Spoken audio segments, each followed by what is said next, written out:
Hello everyone, so good morning to all of you and welcome to Logic Pathshala. आज के इस video में हम करेंगे बजट 2021-2022 के कुछ इंपॉर्टेंट करंट अफेयर्स के क्वेश्चंस। तो जो भी आपके बजट से रिलेटेड क्वेश्चंस एग्जाम में बन सकते हैं, जो मोस्ट इंपॉर्टेंट क्वेश्चंस होंगे वो हम यहाँ पर कवर करेंगे। तो ये वीडियो आप सभी के लिए बहुत ही ज़्यादा इम्पॉर्टेंट है, तो प्लीज़ आप लोग इस वीडियो को बिल्कुल भी मिस ना करें। और इस वीडियो का जो भी पीडीएफ लिंक होगा वो आपको मेरे टेलीग्राम ग्रुप से मिल जाएगा। अगर आपने ज्वाइन नहीं किया हो तो बस क्या करना है, आपको जल्दी से टेलीग्राम ग्रुप ज्वाइन करना है, जिसका लिंक आपको डिस्क्रिप्शन बॉक्स में मिल जाएगा।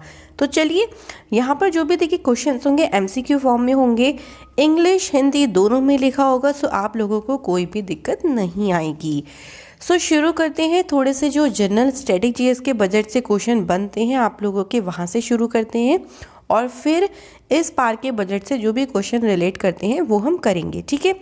तो क्वेश्चन नंबर फर्स्ट हमारे पास क्या है, देखो, भारतीय बजट व्यवस्था का जनक किसे कहा जाता है? तो father of the Indian budget system किसे कहते हैं? अगर आपको आंसर पता है तो जल्दी से आंसर लगाएंगे। बिल्कुल करेक्ट आंसर है जेम्स विल्सन, ठीक है। तो जेम्स विल्सन को कहा जाता है father of Indian budget system. So क्यों कहा जाता है? क्योंकि इन्होंने भारत में पहला बजट पेश किया था। और सेकंड क्वेश्चन में आप लोगों से यही पूछा है कि इन्होंने भारत का जो पहला बजट है वो कब पेश किया था। सो ऑप्शंस में है, आप लोगों को अपना आंसर लगा सकते हैं। सो सेकंड क्वेश्चन का आंसर जो हो जाएगा ऑप्शन नंबर डी हो जाएगा। पूरी डेट की अगर हम बात करें तो 18 फरवरी 1860 को जेम्स विल्सन के द्वारा भारत का पहला बजट पेश किया गया था। अगला है, भारत में 1 अप्रैल से 31 मार्च तक चलने वाली वित्त वर्ष की शुरुआत कब हुई थी? क्योंकि देखिए अब जो हमारा फाइनेंशियल ईयर चलता है वो 1 अप्रैल से शुरू होके नेक्स्ट ईयर की 31 मार्च तक चलता है, तो इसकी शुरुआत कब हुई थी? तो आंसर हो जाएगा आपसे ऑप्शन नंबर सी, 1867 में इसकी शुरुआत हुई थी। इससे पहले जो आपका फाइनेंशियल ईयर चलता था वो 1 मई से लेके 30 अप्रैल तक चलता था, ठीक है। और उसके बाद से ये चेंज होके अप्रैल टू मार्च चलने लगा। तो आप लोगों को ईयर ध्यान रखना है 1867। द नेक्स्ट क्वेश्चन इज, स्वतंत्र भारत का, भाई जब इंडिया जो है वो स्वतंत्र हो गई थी तब भारत का पहला बजट किसने पेश किया था? क्योंकि देखिए जेम्स विल्सन ने तो बिफोर इंडिपेंडेंस पेश किया था, ध्यान रखेंगे। So the answer is option A, R K Shanmukham Chetty जी के द्वारा पेश किया गया था। डेट भी पूछते हैं, याद रखिएगा, 26 नवंबर 1947 को, जो हमारी जब इंडिया आज़ाद हो गई थी तब पहला बजट पेश किया गया था आर के शनमुखम चेट्टी जी के द्वारा। अगला क्वेश्चन है, वार्षिक वित्तीय विवरण का जिक्र संविधान के कौन से आर्टिकल में है? देखो, अगर आप लोगों से क्वेश्चन पूछा ना कि बजट शब्द कौन से आर्टिकल में लिखा है, तो भाई कोई आर्टिकल में नहीं लिखा, ध्यान रखिएगा। बजट शब्द हमारे कॉन्स्टिट्यूशन में कहीं नहीं लिखा, ठीक है। लेकिन इसकी जगह एक टर्म, मतलब इसकी जगह एक वर्ड लिखा हुआ है, वार्षिक वित्तीय विवरण। ये होता बजट की तरह ही है, मतलब वही बजट ही है, बट बजट शब्द कहीं नहीं लिखा, ध्यान रखेंगे।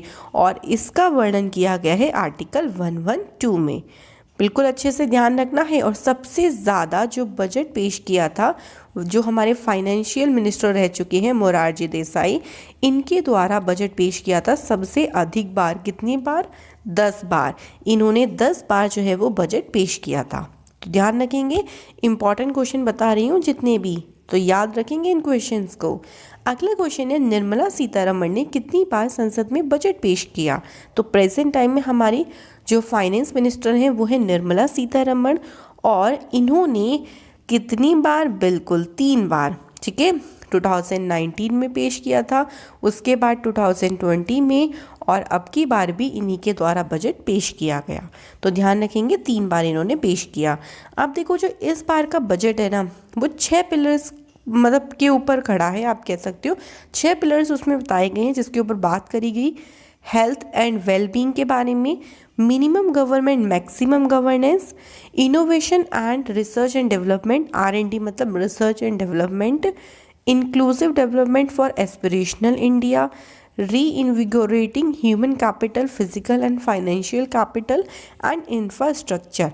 मतलब इन 6 के बारे में पूरे बजट में बात करी गई। यहाँ पे हिंदी में भी लिखा हुआ है, आप लोग देख सकती हैं। ठीक है, तो पूछ लेंगे एग्जाम में।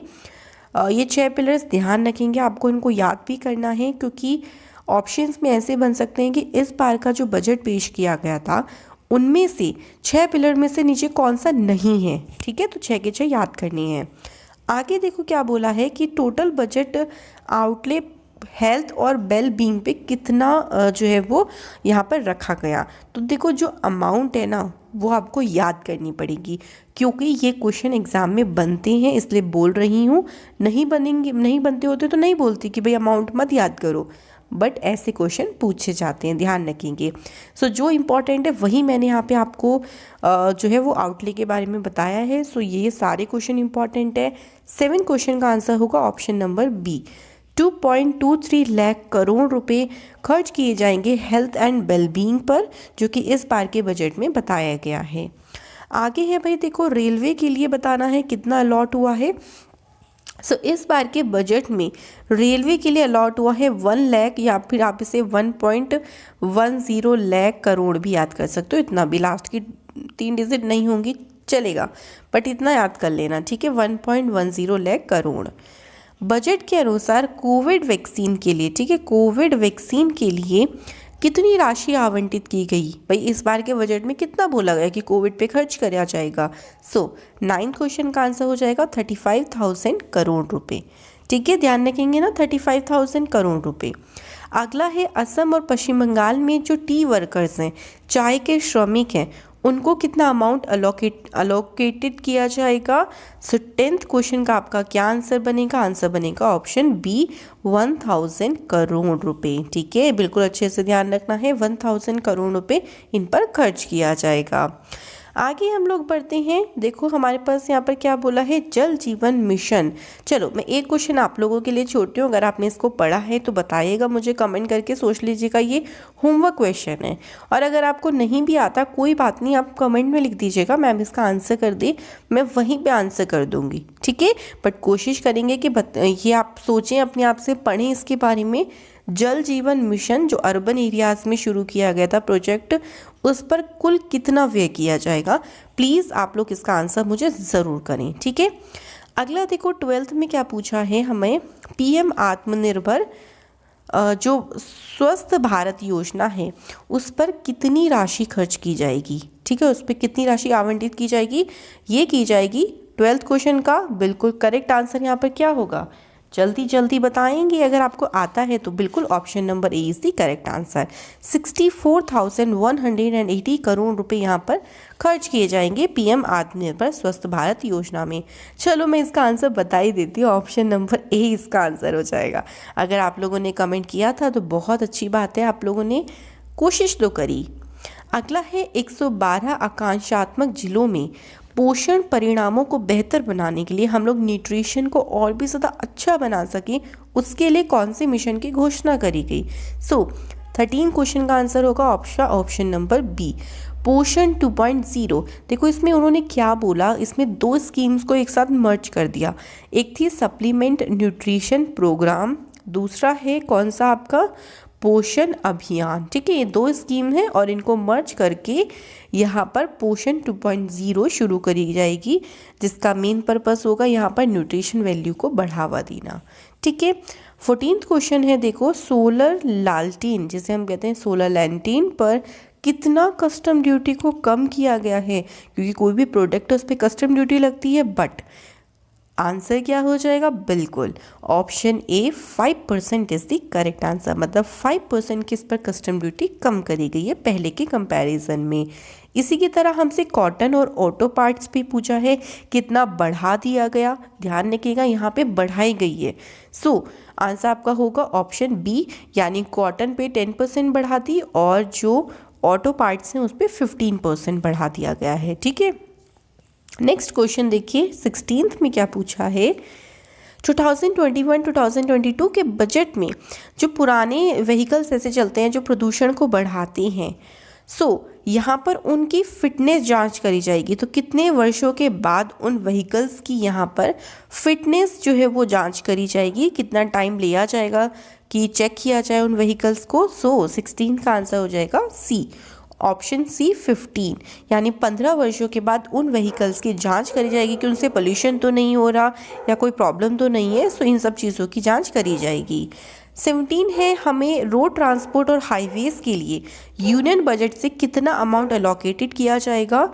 तो 17 का आंसर होगा ऑप्शन डी, 1.18 लाख करोड़ रुपए खर्च होंगे रोड ट्रांसपोर्ट और हाईवेज पर। ठीक है, अगला है जो यूनियन बजट है हमारा, उसका टोटल एस्टीमेट एक्सपेंडिचर कितना लगाया जा रहा है कि कितना टोटल इस पर खर्च किया जाएगा।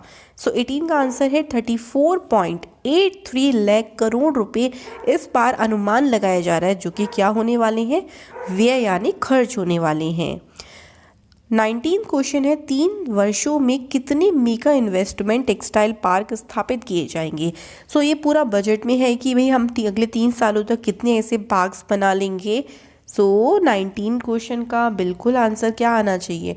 अब आप लोगों को पता ही है तो बता ही दीजिए, बिल्कुल ऑप्शन नंबर बी 7 पार्क्स। ठीक है, B is the correct answer.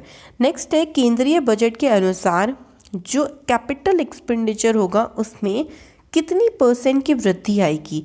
सो यहाँ पर 20 क्वेश्चन का आंसर बनेगा 34.5%। मतलब जितना हमारा पहला कैपिटल एक्सपेंडिचर हुआ था उससे इस बार 34.5% इंक्रीज होने का अनुमान है। ठीक है, आगे हमें पूछा है शिक्षा मंत्रालय पर कितनी राशि खर्च होगी। सो आंसर हो जाएगा 93,224 करोड़ रुपए खर्च किए जाएंगे शिक्षा पर। नेक्स्ट है आपका ये सड़क और परिवहन मार्ग वाला जो है, इस पर कितनी राशि खर्च करी जाएगी। सो आंसर क्या हो जाएगा, देखो 1.18 करोड़ बताया था ना मैंने, 1.18 लाख करोड़ रुपए, तो वही आंसर है, वो रिपीट हो गया है बस क्वेश्चन। नेक्स्ट क्वेश्चन है, कृषि और किसान कल्याण मंत्रालय को यानी ministry of agriculture and farmers welfare, यहाँ पर कितना अमाउंट अलोकेटेड किया जाएगा। सो 23 का आंसर हो जाएगा 1.31 लाख करोड़ रुपए का जो है वो यहाँ पर इसका बजट रखा गया है। नेक्स्ट है, ministry of housing and urban affairs के लिए कितना मनी अलॉट हो जाएगा। तो 24 का आंसर हो जाएगा 54,581 करोड़ रुपए यहाँ पर खर्च होंगे। गृह मंत्रालय पर कितना खर्च होगा भैया, होम अफेयर मिनिस्ट्री पे। सो 25th आंसर इज ए, यानी 1.66 लाख करोड़ रुपए का खर्च आएगा होम अफेयर्स के मिनिस्ट्री पे। आगे है देखो, भारत के इतिहास में पहली बार पेपरलेस बजट कब पेश किया गया। सो ये इसी बार पेश किया गया, मतलब 2021 में। ऐसा पहली बार हो रहा है कि जैसे बजट तो एक पेपर पे लिखा जाता था पूरा, बट इस बार टैबलेट से पढ़ के सुनाया गया, ये कहीं भी लिखा नहीं गया, तो इसलिए इसे पेपरलेस बजट बोला गया। ये आपको ध्यान रखना है। और ये पेश कब हुआ था, 1 फरवरी को निर्मला सीतारमण जी के द्वारा इसको पेश किया गया था। सरकार कब तक क्षय रोग को खत्म करना चाहती है, ये जो क्वेश्चन है ये ऐसा ही आपके बजट में लिखा हुआ है। जो ट्यूबरक्लोसिस बीमारी होती है उसको खत्म करने का लक्ष्य गवर्नमेंट के द्वारा रखा गया है 2025 तक। सो the answer is option D 2025। Next है, 2014 में सबसे लंबा भाषण देने वाले वित्त मंत्री कौन बने थे, जिन्होंने सबसे लंबे समय तक स्पीच दी थी। सो 28 क्वेश्चन का आंसर हो जाएगा अरुण जेटली जी के द्वारा इतनी बड़ी स्पीच दी गई थी उस टाइम पे। नेक्स्ट है, किस योजना के, यहाँ पे किस होगा, ठीक है, किस योजना के माध्यम से 2 लाख किसानों के पंप को सोलर पंप से जोड़ा जाएगा। सो कौन सी योजना के तहत, बिल्कुल PM कुसुम स्कीम के तहत यहाँ पर क्या होगा, देखो किसानों के जो पंप है उनको सोलर पंप से जोड़ा जाएगा। उसके लिए किसानों को लोन प्रोवाइड किया जाएगा इजीली, जिसकी बस किसानों को क्या पे करना पड़ेगा 10%। बाकी सारा पेमेंट कौन करेगी, आपकी गवर्नमेंट के द्वारा की जाएगी, ध्यान रखना। लास्ट क्वेश्चन है आपका इस वीडियो का कि किस योजना का विस्तार 2021 में दूध के उत्पादन को दोगुना करने के लिए किया जाएगा, ताकि दूध का उत्पादन ज़्यादा से ज़्यादा हो सके। सो यहाँ पे जो करेक्ट आंसर हो जाएगा वो हो जाएगा बिल्कुल किसान क्रेडिट कार्ड योजना इज द करेक्ट आंसर। ठीक है, तो ये आज की हमारी वीडियो का था last question. I hope so you are all enjoy the video and जो भी यहाँ से आपको इन्फॉर्मेशन दी जाती है उसका बेनिफिट लें, एग्ज़ाम में आपको काफ़ी ज़्यादा हेल्प मिलेगी। सो चलिए यहाँ पर इस वीडियो को ख़त्म करते हैं। Thank you for watching this video.